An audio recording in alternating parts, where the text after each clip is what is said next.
to Crypto Clothesline. We're glad to be here with you.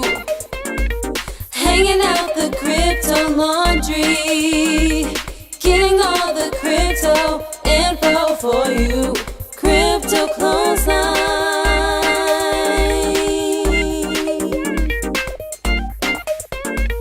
Crypto Clothesline.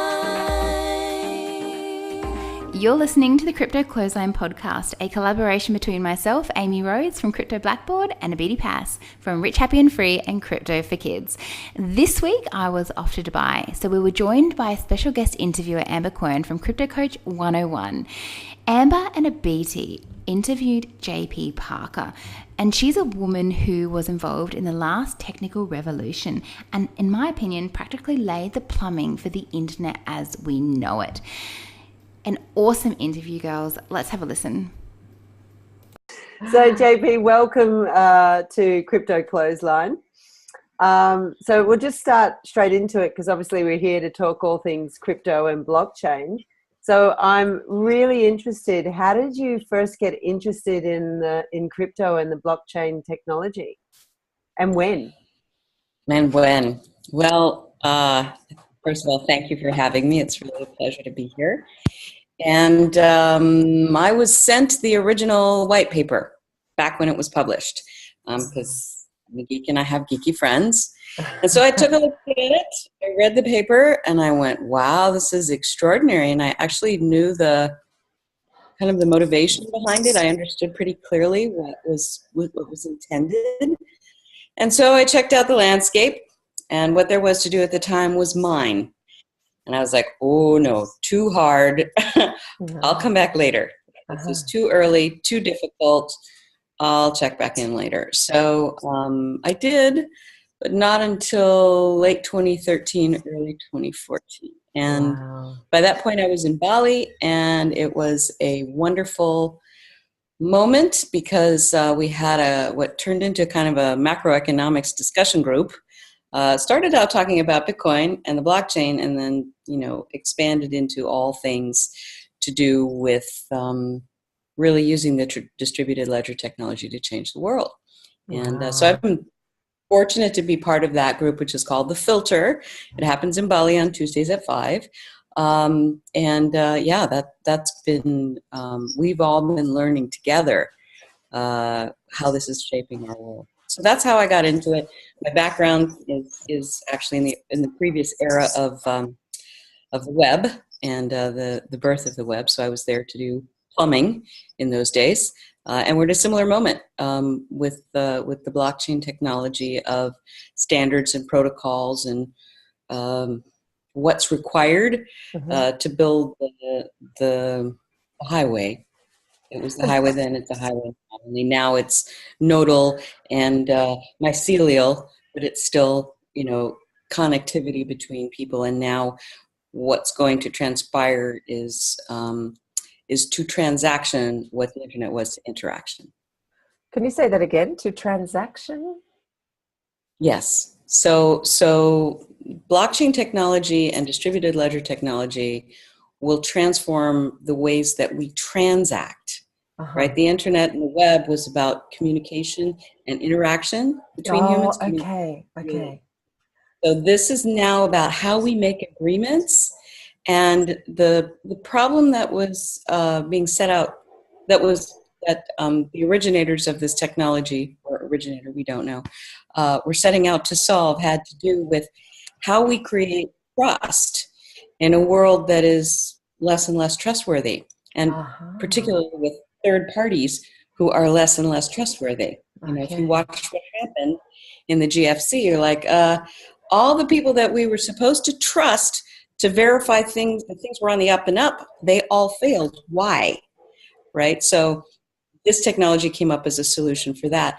And what's fascinating about a lot of these kinds of evolutions in technology is they set out to solve one problem. So the internet set out to solve the problem of how do we communicate in a world where maybe a bomb has fallen and we can't rely on a point-to-point type of communication. Mm-hmm. And so we have the TCP/IP protocol, which splits everything up and reunites it at an address. And here, with distributed ledger technology, we're doing something for the way that we make agreements. And now we're taking the challenge that we're facing is to take the mistrusted third party out of the equation. Okay. And now we may solve a different problem than the one we set out. Okay. So like that organic. Yeah. That It didn't organic turn out growth. to solve a nuclear war problem. It Thank changed the God. world another day. Right? And this is the same in that it will touch every aspect of our lives, very likely. And if it's not the blockchain innovation, it'll be the son of blockchain innovation or the daughter of blockchain. Or the grandkids. Not too many generations, because I think right now, they're busy. Yeah. They're really busy. JP, do you have some foresight what you think that might be down the line? Oh, well, I mean, there are so many places that this can touch, but just really what you want to consider is where would we benefit from transparency? Mm-hmm. So, and most importantly, not just transparency, but auditability, right? So we've had various forms of ledgers, and some very bright people have said, yes, but you could always cook the books and they were hidden, Yeah. Now they are out and they're available to be seen. So where would it benefit us? And it's pretty much anywhere and everywhere that people could be lying about something or changing the story about something. So where would we like that to not occur any longer? And any area where you can think that you would not like that to happen is where this will touch. So it's about our agreements and contracts, and the machinery will manage that, partially due to transparency and partially due to its, at least in the case of the blockchain itself, not necessarily the on-ramps and off-ramps, but the chain itself, it will maintain integrity. We've never had that in the history of the world. It's extraordinary, and it's going to change the way agreements are made. So to answer your question, places for me that are most exciting are like, how do you trace from the time you give a donation to a charity to the time it actually affects the program? Who voted for what in the bodies of the representative bodies of government? So transparency in voting systems, transparency in record keeping in land registry. That will be extraordinary for us to have. So chain of title will be encryptable. So is that supply chain? I'm sorry, I was interrupting, but I was just interested both in the voting and the land registry. So in the voting, that almost makes me feel a little afraid because we have privacy around voting. Are you saying that transparency or that privacy will be compromised or changed, or is it to stop the well, I've just lost my word, but when people are lying about voting, like when they're false votes and stuff. Yes, so it will prevent the false voting, and it will also, we can architect these systems so only the people who are supposed to see this stuff, right? So there, it's not going to be what you voted for, but that you voted. Right? Okay. That's going to happen. Okay. But in Congress, for example, or in the Parliament, when you want to see how this representative voted on various issues, there will be a clear record of that. It can't be messed with, right? Can't be fudged. Yeah. This is the non-fudgeability. This is one of I like it when you speak technical. It makes me feel comfortable. Yeah. So then supply chain is another really great one. So anytime we need to track anything and where there's corruption possible. So for example, in shipping across the world, that's a big challenge. In agriculture, getting from the farmer to the market, there's all points along the way, the co-ops, a whole bunch of things. So when we introduce transparency and incorruptibility in these agreements between point A and point B, that's what's going to occur. Right. It's just, so when these bots can handle it for us, right now they're all focused on money. Money is everything. Right now, that's just the first use case for this. It's going to touch every aspect of our life where an agreement gets made. And so what's the role in all this? Like, I've heard some of the fear mongers talking about AI, like artificial intelligence, and that the Sophias of the world are taking over our world and soon will become defunct and not needed anymore because we're just the humans. I mean, it's exciting, all this blockchain technology, but what about that extremism, that fear that artificial intelligence and possibly that was what created this technology in the first place, that will have a stronger and stronger hold in our lives? What's your sense on that? Well, there's no question that our technology has been evolving very rapidly, and it has,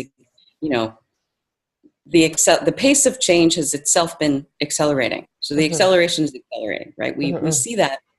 And where the risk is that our social maturity is not keeping pace with the technological advancements that we've been making. And we see that in social media, and we are actually being called right now to mature as a species, as humanity. Wow. That is what this time is about, in my estimation. We have to step up. We've got to step up.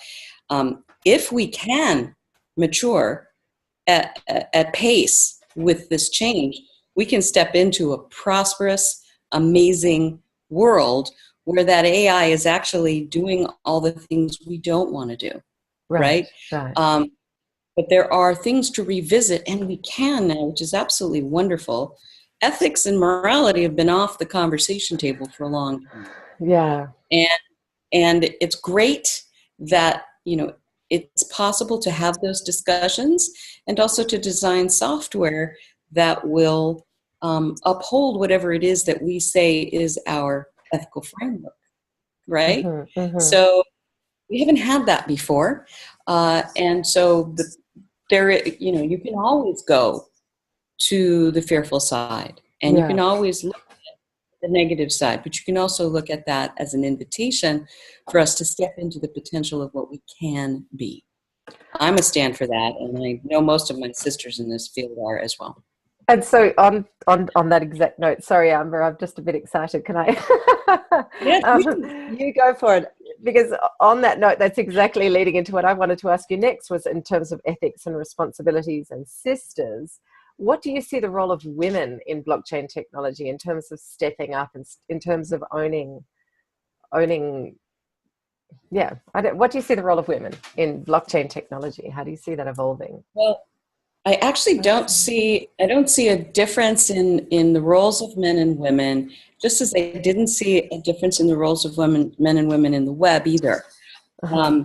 It's sort of what tends to happen is that at the front end, we have to do standards, technologies, like I said before, boring plumbing stuff, right? Engineering.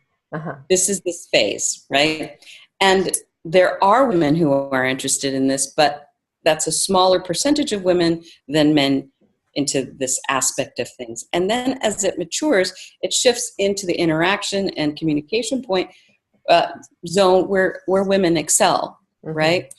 So what I see now, though, is this, and we have the benefit of having had social media come in, and social media come in on the old paradigm model, right? Which is basically an attention economy model.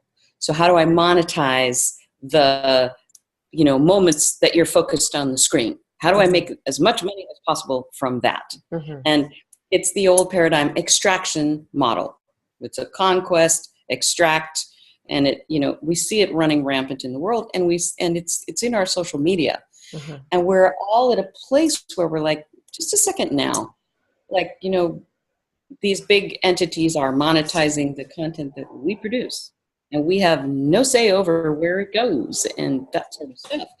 Like, actually, no, I think I'd like to be able to have command and control of my data and my creations, And this is where I see women really, moving the needle in the direction of compassion and self-possession and autonomy and like that. That's where I see us going. That's got me really excited. Can you see that yourself? Well, I get a sense of where the needle is pointing, like you say, like that whole notion that the social media and all the content is being controlled, or that they're getting so much feedback from our language, from our moaning and groaning, you know, all that sort of. If you want to study your avatar, go on to where she's talking on social media and take her language and give it back to her in order to be able to sell stuff to her more effectively, or him. Is that right. what you're referring to when you talk about the content being manipulated or being used in order to sell more? It's really that the motivation is sales, right? And most of the time that we're communicating on social media, it's not about sales. It's about connection, right? So as women, I think we're definitely called in the direction of assisting in the move away from everyone for themselves and the survival of the fittest kind of paradigm that we've been living in. We know this doesn't need to exist any longer. There is more than enough on planet Earth to go around, and women know this, right? Okay. We know, we also consider the family, right? And the family of humanity. So as we step into that in this field, we're going to make sure that things aren't left behind or overlooked just in the rampant pursuit of cash, right? There's nothing bad about the rampant pursuit of cash. It's just not the only game in town. Okay. Well, how do you see that differentiating then? How do you see people pulling away from the old paradigm? Like, where are the role models? We're making them up as we go. Here we are. Really, we are. We are. One of my favorites. Go ahead. We met you at the opening of the BlockBoxx the other night, and I see potentially that this is, a mini version maybe of what you're talking about, working in collaboration. Can you, moving on from what you were just telling us, can you tell us how that fits into what's happening with the BlockBoxx and what's your role there? Well, it's very early days for BlockBoxx, so I'm pretty much a friend right now and a cheerleader for the vision that Martin has. And what's great is, this is we have old models for how incubators done and innovation centers are done, and really from the collaboration side, this is what I want to be supporting in the world right now. We have to get over 5,000 years of a competitive model. And we all know that collaboration is the way. However, we don't really know how to do it very well yet. And so I am here definitely to champion anybody who says, I want to put together something that gets everybody around the table, right? Having a conversation, advancing the field, right? And that is an inclusive model that listens to the various, voices around that table with equal respect. And that's what Martin is doing with BlockBoxx very clearly. His agenda is to simply close the gap for adoption of blockchain technologies. That's the vision for BlockBoxx. Now that means that it's going to touch a whole bunch of communities that are also invested in that and bring them together. So it's a convener, and we're just now he's really figuring out how that will best serve here in Australia and across the world eventually. That's so exciting. Oh my gosh. I'm just helping. So right now. Just take out the word just. That's huge. That's huge. I when I met you the other night and the other ladies there, but I just got this incredible sense of excitement. I think I shared that with you, and I was like, I'm really excited. I don't really know why, but I'm just really excited. And you said to me, that's a really good thing to go with. And I'm like, yeah, I know. Like when I get that, sometimes I actually said to you, we didn't get to finish the conversation because we were going in pursuit of beer, I seem to recall. But that sometimes I can't see the big picture, or it's not necessarily apparent to me. But if I follow that belly, follow that sense, that intuition, which is also, commonly known as a very feminine trait, that it's really exciting, and I don't know why. So that's how it was in the web days as well. We just knew that we were in the middle of something world changing, and we had a sense of the direction, but not the specifics. And it's, from my perspective, this change is going to stand on the shoulders of those giants and be even bigger. Wow. In terms of how it's going to transform and how quickly it will transform us.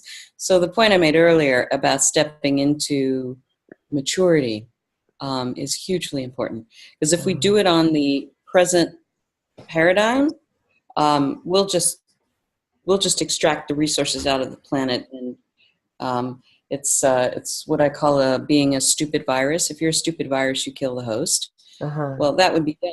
We shouldn't do that. Yeah. And if we just allow this present, planned obsolescence, use everything until it's all used up model, we won't be here for very long. However, I think there are enough of us who would like to shift that into something much warmer, more human.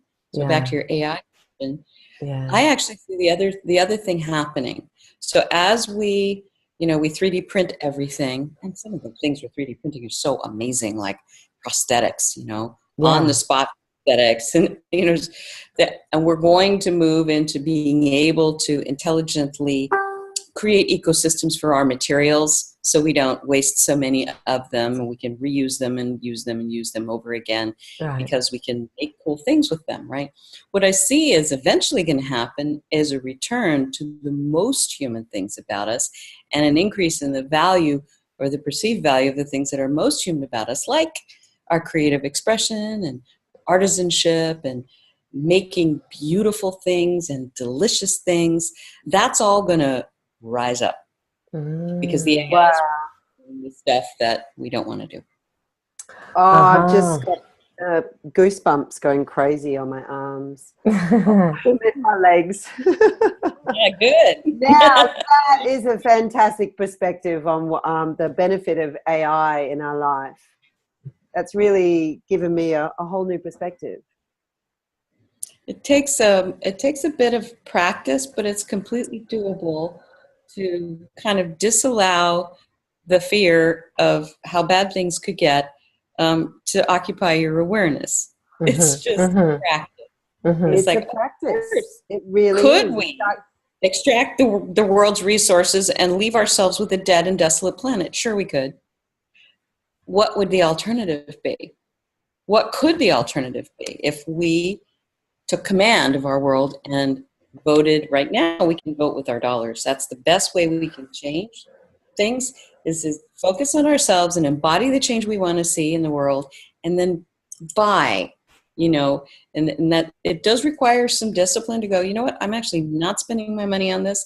I'm spending my money on that, because this is what I believe. And the more of us move in that direction, the more we change our world, because right now it functions predominantly on the, what sells model. Eventually that can... I'm sorry, I interrupted you. Please go ahead. Could you give a practical example of where you could redirect spending? Like you could vote with your dollars? What are some really practical, obvious examples? So a really obvious one is in terms of health and well-being, right? So if most people are not aware, we have something on the order of 100,000 new synthetic chemicals that have been introduced in the last 100 years. There is no way that the human body was designed to handle all of that. So we're dealing with an onslaught of toxins in food, water, and the environment. And the air. And the air, right? And that we've never dealt with before. So where we can mitigate that, then we go, actually, no, I don't want this kind of food that has these kinds of toxins in it that I'm aware, because I've done the research, are toxic for my body. I'm not going to have them. I'm going to vote with my dollar to buy the healthy option. I'm going to vote with my dollar to buy the organic option, or the spray-free option, or the cleanest option. And when I stop buying the junk that is giving me chronic diseases and diabetes, you know, they're going to wake up and go, oh, right. So they're only buying clean organic vegetables and foods. Yeah. Maybe we ought to support those. That would be a pretty concrete example. That makes perfect sense. Yeah, that makes perfect sense. Absolutely. I mean, I've just noticed, even just recently, and maybe in the span of 10 years, the difference in mainstream supermarkets, because I don't generally do a lot of shopping there, but you know, we once, Amber and I actually, we once ran an event called Super Chem Free Kids, and we talked about all the toxins in the you know, personal care products and in the food and the water and the air.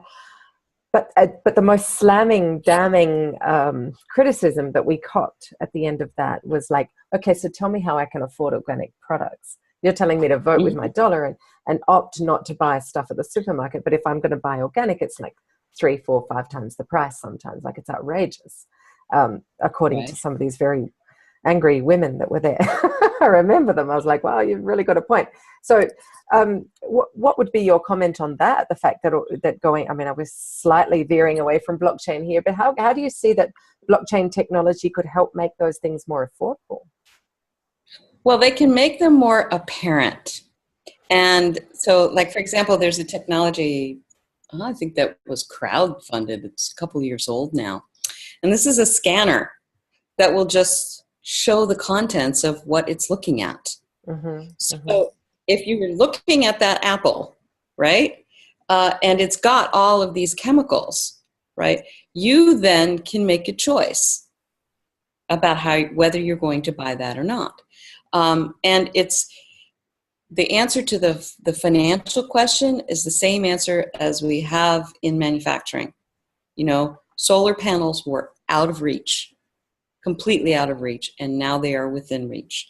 So it's a relatively slow process, but we iterate, we buy a little more, we buy a little more, we buy a little more, and eventually, and I'd actually start with the personal care products. You know, that's where they're most prevalent, obvious. If you don't understand what's written there, you probably don't want it on your skin. Yeah. If you couldn't put it in your mouth, if you wouldn't eat it, don't put it on your skin. Exactly. That's easy. You know, they'll be like, oh, they're not buying that. Maybe we ought to make things with, you know, natural, more body friendly ingredients.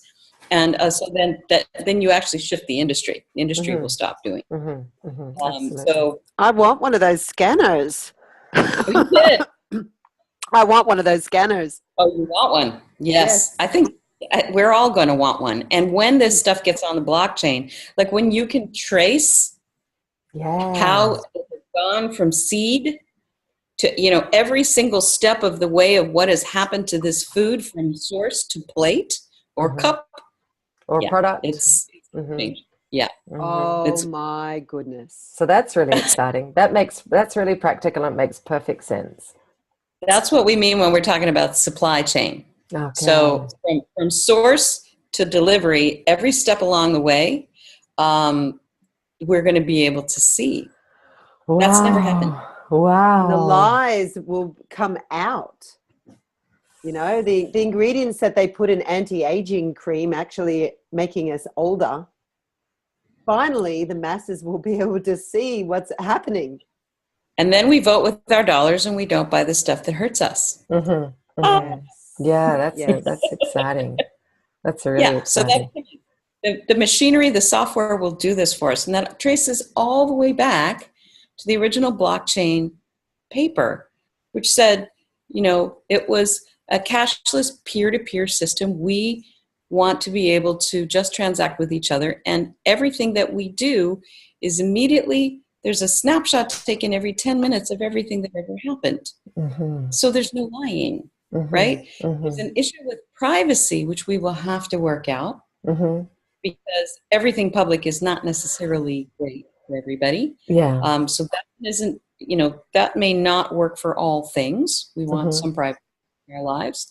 And this doesn't solve everything. It is not the panacea, right? It has several Achilles heels, which the technology will be happy to tell you about. But for early days, it's so early. And this the brilliance of the innovation is to go transparency and auditability, which we've never had, and will give us this, eventually when we shake out all the kinks, we'll be able to just go, we can rely on the information we're receiving. The fake, that's really difficult. It's really difficult to fake, which is a great liberation for us. And that's also leading back to a lot of the things that we're hearing in the media about sales, about relating to your customer, and all of that sort of stuff that one does hear when one's trying to get a business up off the ground. It's all about authenticity. It's all about being real. And we've all become such amazing researchers because we've had to delve in deeply, because we can't trust the packet that we pick up. We don't, if it says organic, or how much of it is organic, 1.3% or 92%, there's so much trickery and confusion. There's many people, I think, who sort of, they know, but it's just too hard to even go there. Even just reading labels is just too much for a lot of people. Totally. And then they know, well, what's the sense of reading? And then I'd have to get to know what they mean, because I can't even pronounce the word. Well, it's kind of like finding out that, somebody that you love and trust, is secretly hurting people, right? Yes. Yeah.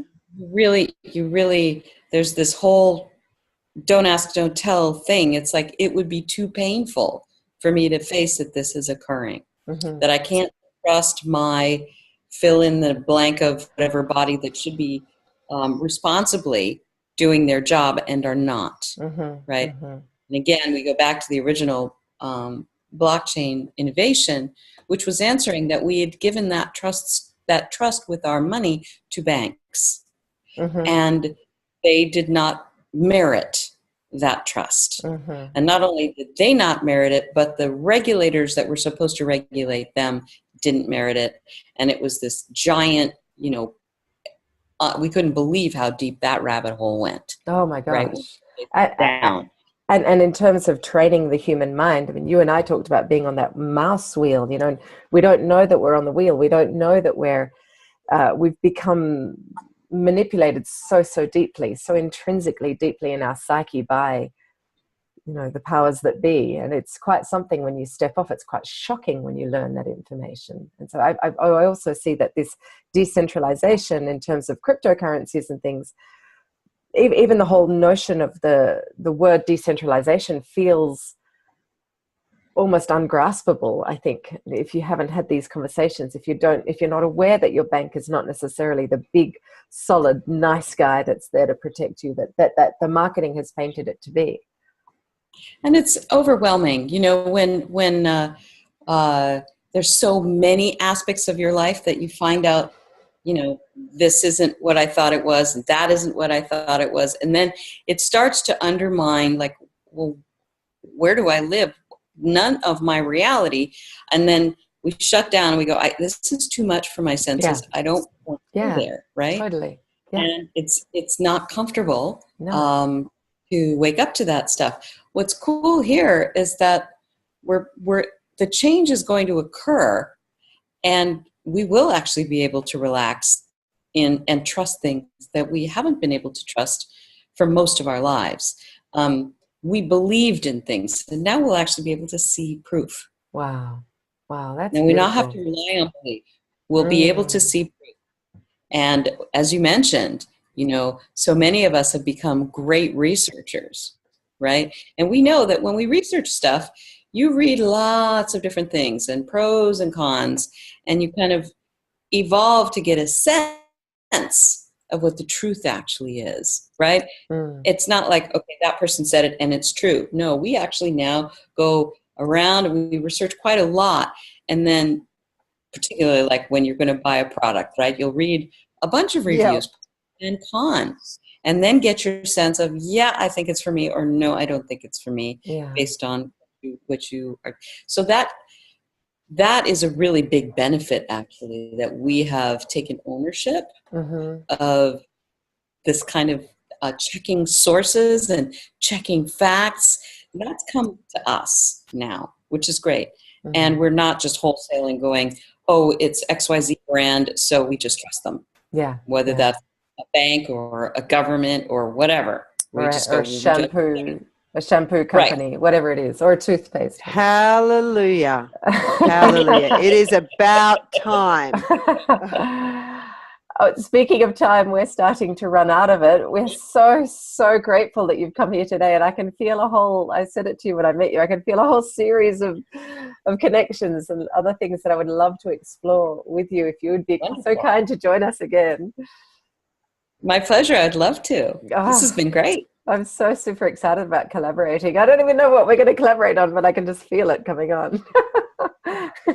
Well, you're a stand for education. I'm just really thrilled about that. And, that's also an area of great passion for me, is redefining what we mean by that. And we have platforms now that can allow us to share our gifts with each other in new ways. So I'm very excited about what you're doing in that regard, especially.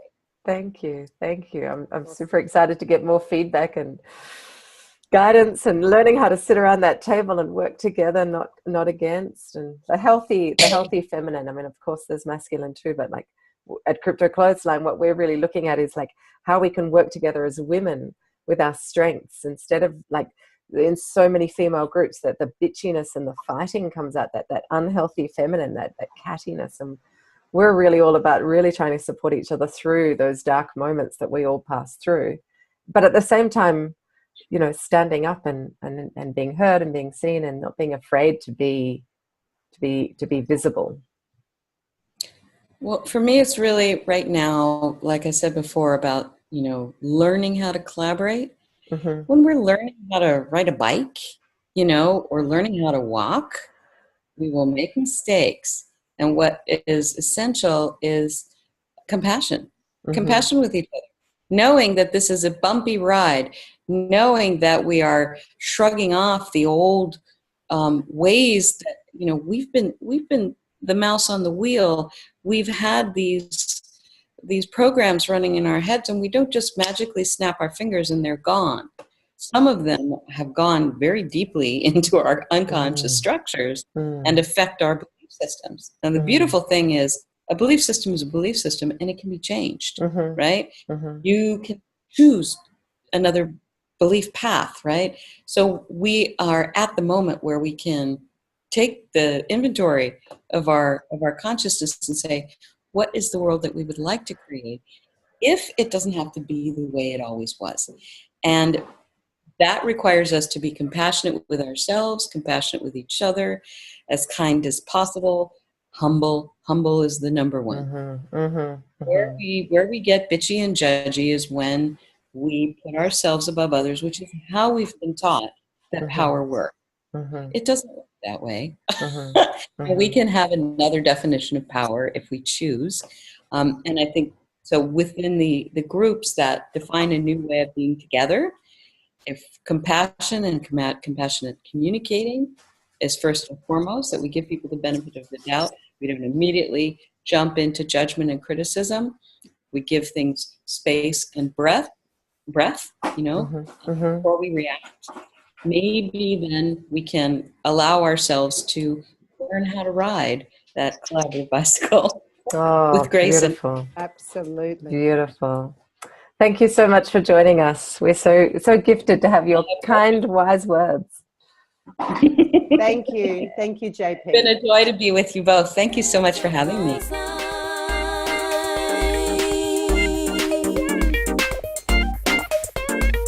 Crypto Clothesline.